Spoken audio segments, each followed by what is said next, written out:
सच्चाई की कलम से जब बिलबिला उठी सरकार, तो लोकतंत्र के चौथे स्तंभ को खरोंच कर रख देने की ख्वाहिश पली और उसको अंजाम देने के लिए इनकम टैक्स डिपार्टमेंट का सहारा लिया गया है। दरअसल जिस तरह से मीडिया संस्थानों और पत्रकारों के खिलाफ कार्रवाई की जा रही है, उसे लेकर पूरे देश के पत्रकारों में गुस्सा देखने को मिल रहा है।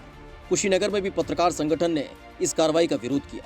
एडीएम को राज्यपाल के नाम एक ज्ञापन सौंपा, जिसमें पत्रकारों की आवाज को दबाने का आरोप सरकार पर लगाया गया है और जल्द से जल्द उत्पीड़न को बंद करने की गुजारिश की गई। ये है, सभी लोग जान रहे हैं कि कहीं ना कहीं जो हमारे मीडिया संस्थान है, दो संस्थान अभी भास्कर, जो कोरोना के वक्त जो वास्तविक स्थितियां थी, जो घटनाएं थी, उसको दैनिक भास्कर एक अकेला ऐसा समाचार पत्र था जिसने सच्चाई दिखाई, ग्राउंड लेवल पे जा कर के उनके पत्रकारों ने वो काम किया।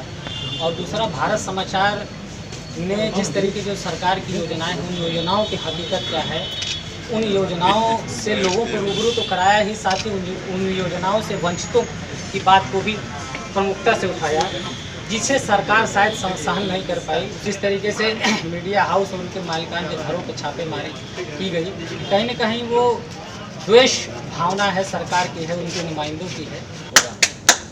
तो हमारा आग्रह ये है कि संस्थान, ठीक है, संस्थान को आप खबरें प्रेषित करें, उसके बाद भी कई माध्यम ऐसे हैं, उन माध्यमों से हम उन खबरों को वायरल कर सकते हैं। दरअसल लगातार कार्रवाई की जा रही है, जिसके खिलाफ कुशीनगर पत्रकार संगठन ने अपना गुस्सा जाहिर किया और राज्यपाल से प्रेस की आज़ादी न छीनने की मांग की है। प्रेस को चाहते हैं कि उनके हिसाब से गवर्न हो, जो वो चाहें, उनके चाटुकारिता वाली खबरें छपे चले टीवी पे, उसके अगेंस्ट जो सच्चाई दिखाएगा उसको ये सरकार, चाहे केंद्र सरकार हो चाहे यूपी सरकार हो, दोनों लोग इसको उस पर दबाव दे रहे हैं। उनका मेन मोटो ये है कि बस उनकी आवाज़ बनिए, सच्चाई दबाइए, आप सच्चाई मत दिखाइए।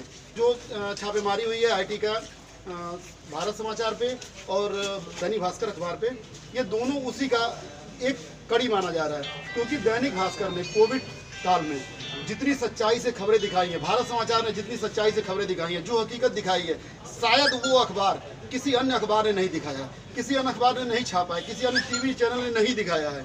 ये सिर्फ और सिर्फ बदले की भावना से काम कर रही है सरकार। उसी के संदर्भ में हम सभी पत्रकार साथी को एकजुट होना पड़ेगा, ताकि हम जनता की आवाज़ बने, न कि सरकार की आवाज़ बने। सरकार की आवाज़ जो बनेगा, इसका मतलब वो विशुद्ध रूप से सत्ता की दलाली कर रहा है।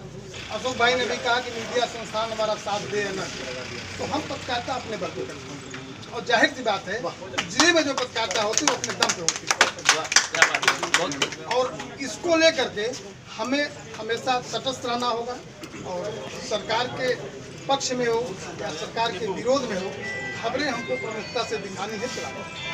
रही बात हम पर सरकार प्रहार करेगी, इसमें भी कहीं दो राय नहीं, ये भी कोई असंभव चीज़ नहीं है, पहले भी होता आया है। लेकिन अब धीरे धीरे प्रशासनिक अमला भी पत्रकारों को अवॉइड कर रहा है। पत्रकारों का ये गुस्सा बरबस नहीं फूटा है।